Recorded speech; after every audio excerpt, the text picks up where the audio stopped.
Hello all. എൻ്റെ പേര് doctor Althaf. ഞാനിന്ന് ഡിസ്കസ് ചെയ്യുന്നത് ഒരുപാട് ക്വയറീസ് വരുന്ന ഒരു ക്വസ്റ്റ്യന് അഡ്രസ്സ് ചെയ്യാൻ വേണ്ടിയിട്ടാണ്. അതായത് നമ്മൾ ഈ ഡെയിലി ഇപ്പോൾ യൂസ് ചെയ്യുന്നൊരു സാധനമാണ് എയർ ഫ്രയർ എന്ന് പറയുന്നത്. അതിൽ ഫുഡ് കുക്ക് ചെയ്ത് കഴിഞ്ഞാൽ അത് കാർസിനോജനിക് ആണോ അല്ലയോ എന്നുള്ളതാണ് ഇപ്പോൾ ഏറ്റവും കൂടുതൽ ക്വസ്റ്റ്യൻ വരുന്നൊരു കാര്യം. അത് കാർസിനോജനിക് ആണോ? നമുക്കിപ്പോൾ അവൈലബിൾ ആയിട്ടുള്ള ഓപ്ഷൻസിൽ ഹോട്ട് എയർ ഓവൻസ് ഉണ്ട്, പിന്നെ ഇൻഡക്ഷൻ കുക്കേഴ്സ് ഉണ്ട്, അതേപോലെ എയർ ഫ്രയറും ഉണ്ട്. അപ്പോൾ എയർ ഫ്രയറിൽ കുക്ക് ചെയ്യുമ്പോൾ മാത്രം അത് കാർസിനോജനിക് ആണോ എന്നൊരു ക്വസ്റ്റ്യൻ ഉണ്ട്. ആദ്യം അതിൻ്റെ ഗുണങ്ങൾ എന്തൊക്കെയാണെന്ന് ഒന്ന് നോക്കാം. ഫുഡ് കുക്ക് ചെയ്യുന്ന സമയത്ത് അതിനകത്ത് അക്രിലമൈഡ് എന്നൊരു കോമ്പൗണ്ടിൻ്റെ ഫോർമേഷൻ, അത് ഫുഡ് ഓവർ കുക്ക്ഡ് ആവുകയും അതിനകത്ത് ഈ ചാർക്കോൾ പോലത്തെ ഫോർമേഷൻ ഉണ്ടാകുകയും ഭയങ്കര ചാറിയായിട്ടുള്ള സബ്സ്റ്റൻസ് ഉണ്ടാകുകയും അത് മൂലമാണ് ഈ അക്രിലമൈഡ് എന്ന കോമ്പൗണ്ട് ഉണ്ടാകുന്നത്. അത് ബാക്കി കുക്കിംഗ് മെത്തേഡ്സ് വെച്ച് കമ്പയർ ചെയ്യുമ്പോഴത്തേക്കും ഈ എയർ ഫ്രയറിൽ അത് കുറവായിരിക്കും. അത് എയർ ഫ്രയറിൻ്റെ ഒന്നാമത്തെ ഗുണമായിട്ട് കരുതപ്പെടും. പിന്നെ രണ്ടാമതായിട്ട് നമ്മൾ നോക്കുമ്പോൾ ബേസിക്കലി നമുക്കറിയാവുന്ന കാര്യം തന്നെ എണ്ണയുടെ ഉപയോഗം എയർ ഫ്രയറിനകത്ത് വളരെയധികം കുറവാണ്.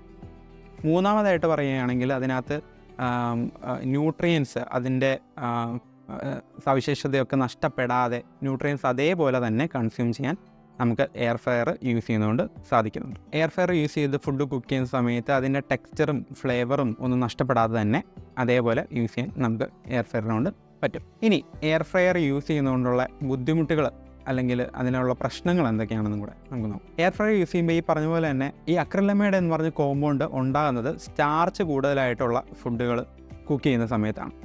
അപ്പോൾ അതെങ്ങനെ ഒഴിവാക്കാം എന്ന് ചോദിച്ചു കഴിഞ്ഞാൽ, ഇപ്പോൾ അതിന് എക്സാമ്പിൾ പറയുകയാണെങ്കിൽ നമ്മൾ ഏറ്റവും കൂടുതൽ യൂസ് ചെയ്യുന്ന സാധനമാണ് ഫ്രഞ്ച് ഫ്രൈസ് കുക്ക് ചെയ്യുന്ന സമയത്ത് അതിൽ സ്റ്റാർച്ച് കണ്ടൻറ്റ് കൂടുതലായതുകൊണ്ട് അതിൽ അക്രിലമൈഡ് ഫോം ചെയ്യാനുള്ള ചാൻസസ് കൂടുതലാണ്.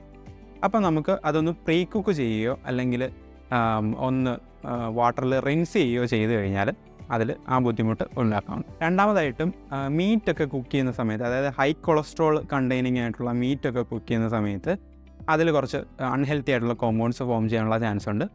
അപ്പോൾ അങ്ങനെയുള്ള കോമ്പൗണ്ട്സ് ഈ പറഞ്ഞ പോലെ നേരത്തെ മാരിനേറ്റ് ചെയ്ത് വെക്കുകയോ, ഈ ലെമൺ ജ്യൂസ് അല്ലെങ്കിൽ ഒലിവ് ഓയിൽ പോലുള്ള സാധനങ്ങളൊക്കെ വെച്ച് ഒന്ന് മാരിനേറ്റ് ചെയ്യുക, അതും വളരെ കുറച്ച് എമൗണ്ട്സിൽ മതി, ഒന്ന് മാരിനേറ്റ് ചെയ്ത് വെച്ചതിന് ശേഷം മീറ്റൊക്കെ കുക്ക് ചെയ്യുകയാണെങ്കിൽ ഈ പറഞ്ഞ അൺഹെൽത്തി ആയിട്ടുള്ള കോമ്പൗണ്ട്സ് ഉണ്ടാകുന്നത് നമുക്ക് വളരെയധികം യൂസ് ചെയ്യാവുന്നതാണ്.